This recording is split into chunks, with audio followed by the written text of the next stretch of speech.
बिस्मिल्लाहिर्रहमानिर्रहीम। अस्सलाम वालेकुम नाज़रीन। जेकब न्यूज़ के प्रोग्राम ख़बर ऐं हक़ीक़त में आऊं आहियां अवां जो मेज़बान सैयद ज़मीर आलम। नाज़रीन, सिंध जे मसइलनि ऐं सिंध जे वसीलनि जे हवाले सां जेका नाजाइज़ी आहे या जेको हिकिड़ो एहतिसाल जो हिकिड़ो सिलसिलो रहियो आहे उहो त तमामु क़दीम आहे। मौजूदा सूरत हाल में सिंध सां कहिड़ियूं कहिड़ियूं ज़्यादतियूं पियूं थियनि, सिंध जी आवाम सां कहिड़े लेवल जा कहिड़े अंदाज़ सां धोखा या ज़्यादतियूं पियूं थियनि, उन ते असां पंहिंजे प्रोग्राम में दावत ॾिनी आहे साईं लाल जरवार साहब जन खे। लाल जरवार साहब अवामी तहरीक जा मरकज़ी अॻुवान आहिनि, पाण निहायत पढ़िया गढ़िया, सियासी तमामु घणी गहरी नज़र रखंदा आहिनि सियासत जे मामलात ते। अॼु हुन सां कचहरी कयूं था, अचो त तव्हांखे ॿुधायूं। साईं अस्सलाम वालेकुम। वालेकुम सलाम साईं। जेकब न्यूज़ प्रोग्राम अवांखे भलीकार पिया कयूं। साईं महिरबानी तव्हांजी, तव्हां असांखे दावत ॾेई त घुरायो सही त जीअं असीं पंहिंजी ॻाल्हि माण्हुनि ताईं पहुचाए सघूं। बिल्कुलु। सिंध जा मसाला भी तमामु घणा, त सिंध जा वसाइल बि तमामु घणा। सिंध असांजी हिकु हज़ारे साल पुराणी क़दीम हिकिड़ी हिस्ट्री रखे थी, असांजी पंहिंजी हिकिड़ी सकाफ़त, असांजो पंहिंजो हिकिड़ो कल्चर, ऐं सिंध मालामाल रही आहे माज़ी में, हिन वक़्तु बि सिंध मालामाल आहे। पर सिंध जे वसाइल ते जहिड़े तरीक़े सां गासिबनि कब्ज़ा पिया कया,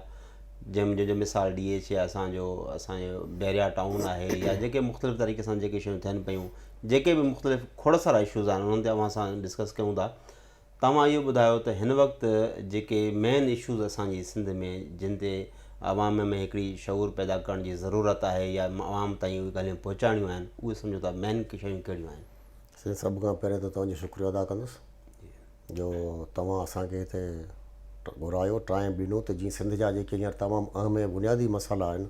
उहे डिस्कस करे सघिजनि ऐं आवाम ताईं उहे समूरा मसाला पहुचाए सघिजनि। हूं तव्हां जेका शुरूआती में ॻाल्हि कई त सिंध 6000 साल पुराणी हिकिड़ी तहज़ीब याफ़्ता क़ौम आहे, उनजी पंहिंजी सकाफ़त, ॿोली, कल्चर, इहो सॼो तमामु पुराणो ऐं तारीख़ी आहे। ऐं सिंध जी फुरलुट अॼु खां कोन पई थिए या हाणे खां कोन पई थिए, पर तव्हां जेकॾहिं सिंध जी हिस्ट्री पढ़ी हूंदी त सिंध क़दीम जेका तहज़ीब आहे उहा अॻे ई ख़ुशहाल हुई। तॾहिं अरगून आया, तरखान आया, वरी अंग्रेज़नि अची हिते कब्ज़ो कयो, सॼी फुरलुट इहा जारी हुई। पर ख़ुशूसन पाकिस्तान ठहण खां पोइ जंहिं तरीक़े सां सिंध खे, सिंध जे वसीलनि खे, सिंध जेका सरसब्ज़ आहे, ख़ुशहाल आहे, जंहिंमें सिंधू दरिया आहे, जंहिंमें बंदरगाह आहे, जंहिंमें शहर आहिनि, कुदरती ऐं मैदनी वसीला आहिनि, 4 बहितरीन ऐं ज़बरदस्त मौसमूं आहिनि, जेका मालामाल आहे उहा उन मालामाल सिंध जा असली सिंधी वारस पिनण ते मजबूर आहिनि ऐं ख़ुदिकशियूं करण ते मजबूर आहिनि। इहा जेका फुरलुट आहे इहा पुराणी आहे, पर पाकिस्तान ठहण खां पोइ उन में तमामु घणी तेज़ी अची वई हली। जेके हींअर सिंध जा अहम मसाला आहिनि, अवामी तहरीक अॻु में बि ॻाल्हि कंदी रही आहे ऐं अवामी तहरीक जो मौक़ुफ़ रहियो आहे त सिंध जा बुनियादी 4 मसाला अहम आहिनि, ऐं जेकॾहिं उहे 4 मसइलनि मंझि सिंधी माण्हू पोइ ते विया हलिया त उहे वरी मसइला हल नथा थी सघनि। कॾहिं कॾहिं तारीख़नि में ईअं थींदो आहे त लड़ायूं लॻंदियूं आहिनि, जंगियूं लॻंदियूं आहिनि, क़ौमूं तबाह थींदियूं आहिनि, किरोड़े माण्हू मारिजी वेंदा आहिनि, वरी नई क़ौम पैदा थी वेंदी आहे। ऐं ॿिया के अहिड़ा मसइला आहिनि जिन जो तव्हां वटि को बि हल कोन्हे। उनजो अवामी तहरीक ज़िक्र कंदी रही आहे, अवामी तहरीक जो सरबराह मोहतरम पलीजो साहब ज़िक्र कंदो रहे त उहे 4 बुनियादी मसइला आहिनि। त हिकिड़ो सिंध जी तइलीम जी तबाही, जेकॾहिं तव्हांजो हिकिड़ो नसुल तबाह ऐं बर्बादु थी वियो त वरी सदियूं तव्हां तइलीम में अॻिते नथा अची सघो, ॿिया माण्हू अची वेंदा पोइ हिते थी वेंदा हलिया। ॿियो मसइलो आहे सिंध जे पाणी जो। सिंध जो पाणी हिकिड़े दफ़ा बंदि थी वियो हलियो, भाषा डैम, कालाबाग डैम जेकॾहिं हिकिड़े दफ़ा ठही विया हलिया त पोइ तव्हां का बि जदीद अहिड़ी टेक्नोलॉजी कोन्हे जो उन्हनि डैमनि खे ड्राए वरी तव्हां पाणी आणे सघो न, डेल्टा खे आबाद करे सघो, ऋणपट खे, सॼी सिंध खे ऋणपट में तब्दील थियण खां बचाए सघो, उनजो को बि हल कोन्हे। टियों त धारियुनि जी जेका लोध आहे, जंहिंमें सिंधी माण्हू अक़लियत में तब्दील पिया थियनि, जेका सिंध जी ऐं सिंधी माण्हुनि जी हक़ हुकुमरानी आहे, उन ते ॿिया माण्हू जॾहिं क़ाबिज़ थी वेंदा हलिया ऐं कूड़ा अंग अखर पेश कंदा, या धारिया माण्हू ॾिसो त तमामु तेज़ी सां पिया अचनि, जॾहिं उहे क़ाबिज़ थी विया त पोइ सिंधी क़ौम वटि का बि चॉइस कोन्हे त हू पाण खे अक्सियत में ॾेखारे सघे या सुभाणे सिंधी हुकुमरानी करे सघे। तंहिं करे इहे जेके मसइला आहिनि उन्हनि ते पलीज साहब बार बार पंहिंजी तक़रीर में बि चयो आहे, किताबनि में बि लिखियो आहे, असीं बार बार इहो मौक़ुफ़ था कयूं त सिंध जो पाणी, सिंध जी तइलीम ऐं सिंध जो जेका रोज़गार जा वसीला आहिनि, सिंध जा शहर आहिनि, इहे जेकॾहिं विया त उहे वापसि नथा थी सघनि। इहे बुनियादी मसइला आहिनि जिन ते जदोजहद करण जी ज़रूरत आहे। जरवार साहब, हाणे इहे जेके 4 मसइला अवां मैंशन कया, त सभ खां अचूं था असां पाणी जे मसइले ते, त असांजो डेल्टा सिस्टम तबाह थी चुको आहे। आए ॾींहं हज़ारे एकड़ ज़मीन असांजी जेका समुंड गॾिकाईंदो थो वञे ऐं मथां असांखे वक़्त ते पाणी कोन थो मिले। ऐं तंहिंजे करे जेको आहे त असांजी सिंध जा तमामु घणा जेको आहे त इलाइक़ा बंजर पिया थियनि। हाणे ताज़ो हुकूमत ऐलान कयो आहे बादशाह डैम ठाहिण जो। हाणे इहो बादशाह डैम या माज़ी में कालाबाग डैम जो हिकिड़ो राग पियो हलियो त कालाबाग डैम हुजे या बादशाह डैम हुजे, इहे वॾा प्रोजेक्ट आहिनि। दुनिया में वॾनि प्रोजेक्ट ते कमु करणु बंदि थी चुको आहे। सही आहे। चवनि था त इहे असांजे लाइ माहौलियाती वधीक नुक़सानु आहे या उनखां पोइ ॿिया बि घणा इशूज़ आहिनि, बजट तमामु घणी ख़र्च। छा इहो सियासी हिकिड़ो इशू तौरु उनखे खयो वेंदो आहे पाण खे जेको आहे त माना या ॿियनि मुख़्तलिफ़ इशूज़ तां तवजो हटाइण लाइ, या हींअर पिया सम्झो त हींअर जेको बादशाह डैम वारो जेको इशू आहे, छा अमली तौर ते इन ते संजीदगी सां हुकूमत कमु पई करे? न हाणे गवर्नमेंट उन्हनि खे कीअं थी नुक़्ते नज़र सां ॾिसो आहे ॿी ॻाल्हि आहे, पर असांजो मौक़ुफ़ आहे या सिंधी माण्हुनि जो मौक़ुफ़ आहे त पाणी सां ई सिंध जो, सिंधी माण्हुनि जो, उन हर जानदार शइ जो जियापो आहे। जेका असीं दावा करियूं था त सिंध जी असीं 6000 साल पुराणी तहज़ीब आहियूं, उन तहज़ीब जो जियापो बि दरिया ते जे वहंदड़ ते आहे। दरिया न वियो त हीअ तहज़ीब ख़तमु थी वेंदी हली। उन करे जेको कालाबाग डैम जो मसइलो आहे, बादशाह डैम जो मसइलो आहे, असां उहो सॼो केस पली जे साहिबु अवामी तहरीक इहो सॼो केस 1859 खां वठी हेसि ताईं पेश कयो आहे। बाबा पहिरें सिंधू दरिया ते डैम कैनाल ठाहिणु असांखे न डैम क़बूल आहिनि, न कैनाल क़बूल आहिनि, को बि कोन्हे। कहिड़ो बि तव्हीं मुक़दस उन ते नालो रखो, मको मदीनो तव्हीं नालो रखो, कहिड़ो बि तव्हीं नालो ॾियो, असांखे को बि डैम क़बूल कोन्हे। इन्हनि डैमनि खां अॻु मंझि जेको 1.5 सदी खां सिंध जे पाणी ते धाड़ो लॻो आहे ऐं उन धाड़े जे करे सिंध खे अरबें ज़रबियां खरबें रुपयनि जो जेको नुक़सानु थियो आहे, पहिरें असांखे उनजो हिसाबु किताबु वफ़ाक़ी हुकूमत भरे ॾिए। सबबु त बरे सगीर में तव्हां ॾिठो त 2 कमेटियूं ठहियूं, कमीशनूं ठहियूं, एंडरसन कमीशन ठही ऐं मुख़्तलिफ़ ॿियूं राव कमीशन ठही। उन खां पोइ जॾहिं पाकिस्तान ठहियो तॾहिं 2 कमीशनूं ठहियूं, पर पाकिस्तान जे ऐं ख़ासि करे पंजाब जे हुक्मरान तबिके कंहिं बि कमीशन जे फ़ैसिले ते अमल न कयो। उन जे करे असांखे नुक़सानु थींदो रहियो। तंहिं करे असांजो मुतालबो बि इहो आहे, बल्कि उन कमीशननि में बि एॾो को ख़ासि फ़ाइदो न बि हो, पर उन्हनि ते बि अमल उन ते थियो थो। जेको जाम सादिक जे दौर में 1991 वारो ठा थियो, उहो बि सिंध जे मथां ज़ोरी गैर क़ानूनी तौर ते मड़ियो वियो। सिंध मुखालिफ़त कई, ज़ोरी ठाह मड़ियो वियो। उनखां पोइ तव्हां वरी ॾिसंदो त 1994 वारो वज़ारती ठाह कयो वियो, उहो बि सिंध जे ख़िलाफ़ु वियो। तंहिं करे हिननि जेके बि पंजाब जे हुक्मरान तबिके सिंध जे पाणी जे मसइले ते ठाह कया आहिनि, हिकिड़ा त गैर क़ानूनी आहिनि, नाजाइज़ आहिनि, ज़ोर ज़बरदस्ती ऐं ॾाढ मुड़सी सां कया विया आहिनि। तंहिं करे असांजी घुर इहा आहे त 1859 खां वठी 1.5 सदी जो पहिरें हिसाबु किताबु ॾिनो वञे, अॻिते जी ॻाल्हि पोइ थींदी। सही। हाणे जेको आहे त अवी जी ॻाल्हि कई त धारियुनि जी जेका असांजी सिंध में आबादकारी पई थी। हाणे धारियुनि में मुराद छा आहे? धारियुनि में असां वटि बिहारी बि आया, बंगाली बि आया, अफ़गानी बि आया, ऐं जेको आहे त तव्हांजा पख्तून जेके ख़ैबर पख्तूनख्वा खां या वज़ीरिस्तान जा इन्हनि इलाइक़नि जा माण्हू अचनि था, त हिन वक़्तु तव्हांजो मेन जेको आहे त उहा छा आहे, त कहिड़ा धारिया सभिनी खे मजमूई तौर ते तव्हां ईअं कोट कयो था, या हिन वक़्तु जेको इशू आहे उहो सिर्फ़ु पठाणनि या पख्तून क़ौम जो आहे? हाणे ॾिसो त असांजो मसइलो हीअ आहे त को हींअर जो मसइलो न आहे त को असां इशू हींअर कयो हुजे। असांजो मुतालबो हुओ त जॾहिं बरे सगीर जो विरहाङो थियो, उन विरहाङे में अहिड़ो का बि शिक कान्हे त हितां खां हिंदू लॾे हिंदुस्तान वेंदा, हिंदुस्तान मां UP-CP मां हिते माण्हू ईंदा, या ॿियनि सूबनि मां हिते माण्हू ईंदा, इहा त का शिकी कान्हे। जॾहिं विरहाङे तौर ते उन दौर में इहा का शिकी कोन्हे त पोइ हीअ जेका जलगार आहे सभु गैर क़ानूनी आहे, ॿियनि सूबनि जी हुजे या ॿाहिरिनि माण्हुनि जी हुजे। सही, हर शइ गैर क़ानूनी आहे। अच्छा, हाणे जेका सिंध जूं जेके ज़मीनूं आहिनि, भुॻड़नि मुठ जेको आहे त विकामी पियूं वञनि, एॾनि वॾनि टाइकोन्स जेके आहिनि, उन्हनि जेको आहे बिल्डर्स जेके तमामु वॾा नाले वारा, उन्हनि खे सिर्फ़ु न बैरिया टाउन न आहे या ॿिया मुख़्तलिफ़ एरियाज़ न आहिनि, जीअं ज़ुल्फ़कार आबाद पई ठहे, या उनखां अलावा बैरिया टाउन खे अञा वधीक बि आहे। हाणे मक़सदु चवण जो इहो आहे त ही जेके बज़ाहिर इहो थो नज़र अचे न त वॾियूं वॾियूं बिल्डिंग्स ठहनि थियूं, बज़ाहिर त माण्हू ॾिसनि था त ॾाढा सुहिणा शहर आबाद थियनि था। आम माण्हू जेको सम्झे थो त हीअ त असांजी तरक़ी आहे, असांजे शहर में, असांजे सूबे में अहिड़ी क़िस्म जा शानदार प्रोजेक्ट्स आहिनि, इहो तमामु ख़ूबसूरत था लॻनि, माण्हुनि खे सहूलियतूं मिलंदियूं। इहो असां हिकिड़े आम माण्हूअ खे इन जो नुक़सानु आहे त कीअं आहे, उनखे थोरो वज़ाहत कजो त असां सम्झूं न असां नुक़सानु था सम्झूं पंहिंजो, या असां सम्झूं था इहो असांजे लाइ बहितरु आहे, सुठो आहे, असांजे लाइ शहर असांजा तरक़ी पिया कनि। हाणे साईं ॾिसो त सिंधी जी जेका सरज़मीन आहे या ज़मीननि जी जेका फुरलुट आहे, सा अॼु खां DHA ऐं बरिया टाउन जी हाणे जी ॻाल्हि आहे, पर इहो सिंध जी ज़मीननि ते धाड़ो अंग्रेज़ बरे सगीर जी जॾहिं अंग्रेज़नि जी हुकूमत हुई तॾहिं बि लॻो। तव्हांखे यादि हूंदो त जॾहिं झिमड़ो कैनाल ठही चुको हो तॾहिं अंग्रेज़नि हिते ज़मीनूं विराए पंजाब जे माण्हू घुराए फ़ौजी जनरल घुराए उन्हनि खे ज़मीनूं ॾेई छॾियूं उन्हनि खे ज़मीनूं ॾेई छॾियूं लोकल माण्हुनि खे कोन थिए ॾिनो ऐं उन खां पोइ 1947 में 48 या 49 में उन मंझि हिननि हिकिड़ो कानून पास कयो ऑर्डिनेंस लियाकत अली ख़ान पास कयो त 10,000 खां वधीक सिंध जी जेका बि प्रॉपर्टी हूंदी उहो प्रॉपर्टी सिंधी माण्हू नथो ख़रीद करे सघे उहा प्रॉपर्टी ख़रीद करण जो अख़्तियार सिर्फ़ु यूपी मां सीपी मां ॿियनि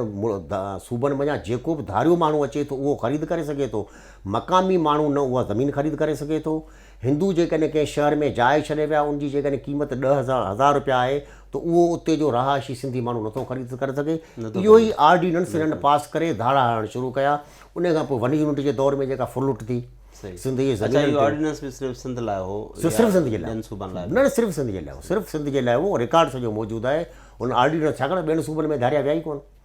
जॾहिं पार्टीशन थी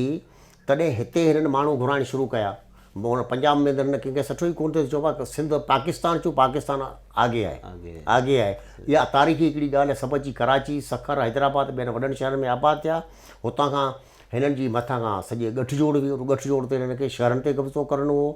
ज़मीननि ते कब्ज़े करण जे लाइ हिननि ऑर्डिनेंस जो पास कयो उन खां पोइ वरी वन यूनिट ठहियो वन यूनिट जी मार्फत हिननि ज़मीन ते धाड़ा लखे ज़मीनूं गिड़काए विया हलिया तंहिंखां पोइ वरी बहरिया टाउन ऐं DHA खे ही लखे एकड़ सिंध जूं ज़मीनूं वेठा ॾिनी जेके सभु ज़मीनुनि मक़ामी माण्हुनि खे लॾाए असुली रिकॉर्ड में हेराफेरी करे उहो हिननि खे ज़मीनूं ॾिनियूं आहिनि असांजो ही ख़्यालु न पर यकीन आहे त सिंध जी जेका पीपुल्स पार्टी गवर्नमेंट आहे उहा हिननि सां ॿिट आहे वफ़ाक़ी सरकार सां हिन धाड़े मंझि पीपुल्स पार्टी जो उहो साॻियो किरदारु आहे जेको वफ़ाक़ी सरकार जो आहे सिंधी माण्हुनि सां इहो सुवालु मुंहिंजो नेक्स्ट तव्हां खां इहो ई सुवालु हुयो त बज़ाहिर त इहो थो ॾिठो वञे त वफ़ाक़ी हुकूमत ऐं सिंध हुकूमत जो पाण में हिकिड़ो सियासी हिकिड़ी टकराव आहे हिक ॿिए जी पॉलिसीज़ खां माना मुखालफ़त रही आहे या जीअं 18वीं तरमीम खां पोइ जेका सिंध पंहिंजा फ़ैसिला पाण पई करे त अव्हां जो ख़्यालु इहो आहे त बज़ाहिर ही त मुखालिफ़ आहिनि पर जेकॾहिं इन्हनि मफ़ादनि जी ॻाल्हि अचे थी त पोइ इहे पाण में गॾु आहिनि त अवाम छा पई करे हितां जूं सिविल सोसाइटी उन में जेको आहे त उनखे जेको आहे उहा उनजो शऊर बेदार करण जी बि ज़रूरत आहे या सिंध में जेके क़ौम परस्त तंज़ीमूं आहिनि जेके जमायतूं आहिनि उन्हनि जा जीअं अवामी तहरीक आहे या GS जा जेके मुख़्तलिफ़ जेके ग्रुप्स आहिनि उहे आहिनि या जेको आहे त हाणे सिंधी माण्हुनि त हिन वक़्तु पार्लियामेंटी सियासत में पार्लियामेंट में त सिंधी माण्हुनि खे पीपल्स पार्टी जे उनखे जेको आहे चूंडे करे हिकिड़ी हुकूमतूं ठहनि पियूं त उहे जेके सिंधी माण्हू जिन खे चूंडे आया जेके MPs वग़ैरह आहिनि उहे सगारो आवाज़ कोन पिया उथाइनि उन्हनि जो उथाइण जी ज़रूरत आहे सिंधी क़ौम परस्त तंज़ीमुनि जो हिकिड़ो किरदारु या आम माण्हू खे हिकिड़ो अवेयरनेस ॾियण जे करे जॾहिं इहा अवेयरनेस ईंदी त शायदि माण्हू जॾहिं जागी पवंदा पंहिंजी शइ वारसी कंदा पर इन में कहिड़ी शइ कमी छाजी आहे कमी ॾिसो न सिंधी माण्हू पंहिंजो किरदारु जंहिं हद ताईं मुमकिन हद ताईं अदा करे पियो फ़र्ज़ु करियो अवामी तहरीक सिंध जे इन्हनि जहिड़नि मसइलनि ते गुज़िरियल 30 सालनि खां जदोजहद पई करे सिंधी अवाम जो साथ ॾिनो अवामी तहरीक वटि न का सीट आहे न सूबाई असेंबली जा मेंबर न क़ौमी असेंबली जा मेंबर तव्हां असांजा रैलियूं ॾिसो जलसा ॾिसो माण्हू असां सां गॾु फ़ैसिला त पार्लियामेंट में थींदा पार्लियामेंट में थियनि था त पार्लियामेंट में वञे केरु थो पार्लियामेंट में जेको मथियूं तबिको वञे थो उहो त अवाम दुश्मन तबिको आहे तव्हां इहो मिसाल आम ॿुधो हूंदो त जेकॾहिं घोड़ो गाह सां दोस्ती कंदो त बुख मरंदो वॾेरा सरदार क़बाइली जेके सरदार आहिनि जेके सॼो ॾींहुं क़तल वेठा कनि कारोकारी जे नाले में उहे जेकॾहिं अवाम जी भलाई जे लाइ तइलीम खोले छॾीनि अवाम जी भलाई जे लाइ कमु कनि त सिंध सॼी सोन थी वञे हली तंहिं करे पार्लियामेंट में जेके माण्हू आहिनि उन्हनि जी वॾी अक्सरियत गदार ऐं अवाम दुश्मन आहे उहे तव्हां हुननि जी हिस्ट्री तव्हां ॾिसो त हुननि जी हिस्ट्री इहा ई रही क़ौम परस्त तंज़ीमूं पार्लियामेंटी सियासत छो न पियूं कनि इहो हिकिड़ो सुवालु आहे जेकॾहिं इहे सॼा सिंध जे केस खे चङी तरह सम्झण वारा जेकॾहिं सुभाणे अचनि था माना असेंबलियुनि में अचनि था त ज़ाहिर ॻाल्हि आहे उहा का कानून साज़ी जेको नाजाइज़ी थिए थी उनखे रोकण जे लाइ को क़दम खणी सघनि या नई का अहिड़ी का कानून साज़ी करण जी पोज़ीशन में अचनि त जीअं इहे असांजो जेके फुरलट जा मिल्कियतूं जेके सिंध जूं विकामजनि थियूं उन्हनि खे को रोक अवामी सियासत त थिए थी पर पार्लियामेंटी सियासत थियण बि त ज़रूरी आहे न हाणे ॾिसो न पाकिस्तान में पार्लियामानी सियासत कहिड़ी थी थिए उहा तव्हांखे सॼी ख़बर आहे त इलेक्शनूं खटराए केरु थो नतीजा केरु थो ज़ाहिर करे कंहिंजूं हुकूमतूं आणणियूं आहिनि कंहिंखे ड्राइणो आहे कंहिंखे चाढ़णो आहे तंहिं करे हिते न वोटर आज़ादु आहे न इलेक्शन कमीशन आज़ादु आहे, मथां खां जेके फ़ैसिला थियनि था उन्हनि पार्टियुनि खे उन्हनि खे आणणो आहे, उन्हनि माण्हुनि खे उन्हनि खे आणणो आहे। तहरीक इंसाफ़ खे तव्हां ॾिसो या ॿियूं जेके पार्टियूं आहिनि, मिसाल तौरु भला उहे पंहिंजो किरदारु अदा कनि, भला ज़ुल्फ़िकार अली भुट्टो ताक़तवर वज़ीर अज़म हो, बिल्कुलु उहो सभु कुझु करे सघियो थे, उनखे हिकिड़े मिंट में लाहे फांसी ते लटकाए छॾियो, पोइ छा थियो? उन पार्लियामेंट चूंडियल मेंबर पोइ कंहिंसां गॾु हुआ? उहो त ज़िया सां गॾु हुआ, मजलिस शूरा जा मेंबर हुआ,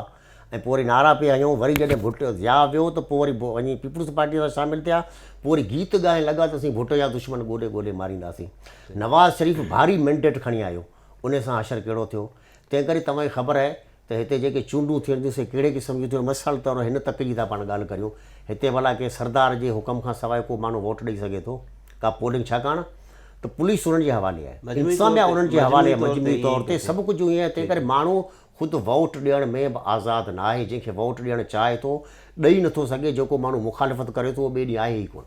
सही। उन करे असीं सम्झूं था त हीअ जेके इलेक्शनूं थियनि थियूं सभु फराडी आहिनि, दोखो आहिनि अवाम सां। सही हक़ीक़ी अवामी जमहूरी इलेक्शनूं पाकिस्तान में अञा ताईं थियूं न आहिनि। अच्छा, हाणे इहो बि तव्हां खां ॼाणणु चाहींदासीं त जाली डोमिसाइल वारो इशू तमामु घणो जेको आहे त उहो थियो, सोशल मीडिया जे थ्रू इहो थियो, पर इहा हिकिड़ी बाक़ाइदे मुनज़म हिकिड़ी उन में तहरीक जो बि रूप अख़्तियार कयो, मुख़्तलिफ़ माण्हुनि मुख़्तलिफ़ फोरम्स ते जेको आहे उन ख़िलाफ़ु जेको आहे प्रोटेस्ट बि थींदा पिया अचनि हिन वक़्तु ताईं। हीउ जेको जाली डोमिसाइल वारो केस या इशू जंहिं तरीक़े सां उजागर कयो वियो आहे, सम्झो था त इन ते को ब्रेक थ्रू थींदो, असांखे को फ़ाइदो थींदो, या किथे ईअं न थिए त जो इन ते जीअं MQM वारा त इन जी सपोर्ट पिया कनि था त जाली डोमिसाइल रद्द थियणु घुरिजनि, उन्हनि जो कुझु इहो कुझु ख़्यालु आहे त जीअं कराची मां जेके ॿियनि ज़िलनि जा सिंध जे ॿियनि ज़िलनि जा माण्हू जेके उते पिया नौकिरी कनि त जीअं उहे जेको आहे त हितां इन जे डोमिसाइल रद्द थींदा त उहे जॻहियूं ख़ाली थींदियूं, इहे वापसि ॿियनि ज़िलनि लाइ हली वेंदा। MQM चए थी त असांखे फ़ाइदो आहे, ऐं असीं सिंधी था चऊं त असांखे फ़ाइदो आहे जेकॾहिं जाली डोमिसाइल रद्द थींदा त सम्झो था त केरु वधीक फ़ाइदे में आहे, केरु वधीक नुक़सान में आहे? हाणे ॾिसो न, हिकिड़ो त इहो तमामु बुनियादी ऐं अहम इशू आहे जेको सोशल मीडिया ते हलियो,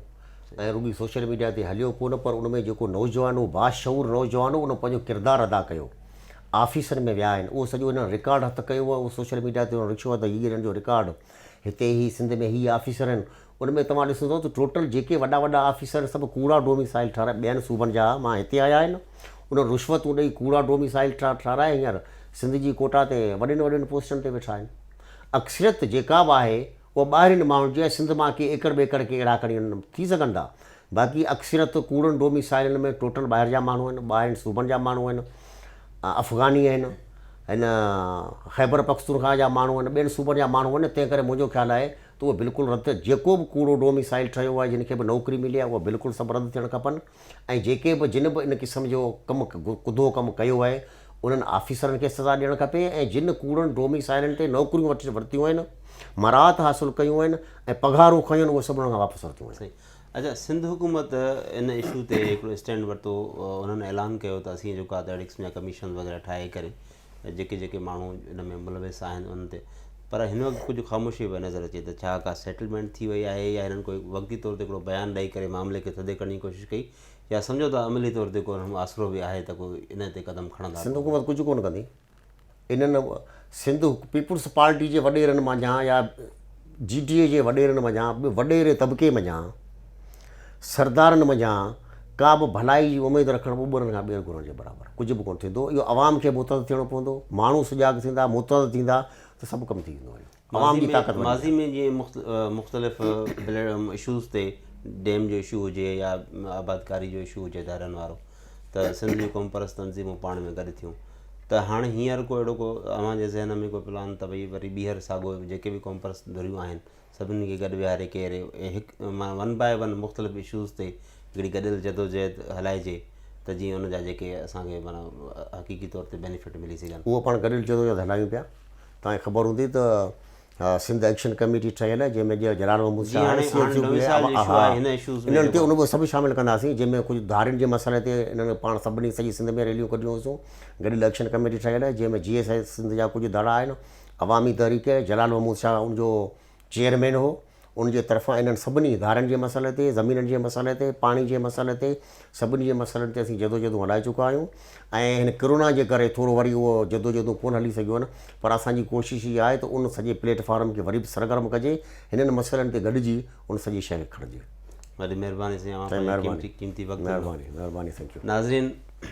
सिंध जे मसइलनि ते जेकॾहिं मजमूई तौर ते गॾिजी करे सभु कॉम्परस धुरियूं अवाम में उहो शौर जॾहिं पैदा थिए, इहो असां पंहिंजे जाइज़ हक़ वठण में जेकॾहिं कामयाबु थी वियासीं त असांजे हिन दौर जो वॾे में वॾो कारनामो हूंदो। इन सां गॾु पंहिंजे मेज़बान सैयद ज़मीर आलम खे ॾींदा इजाज़त। अल्लाह हाफ़िज़।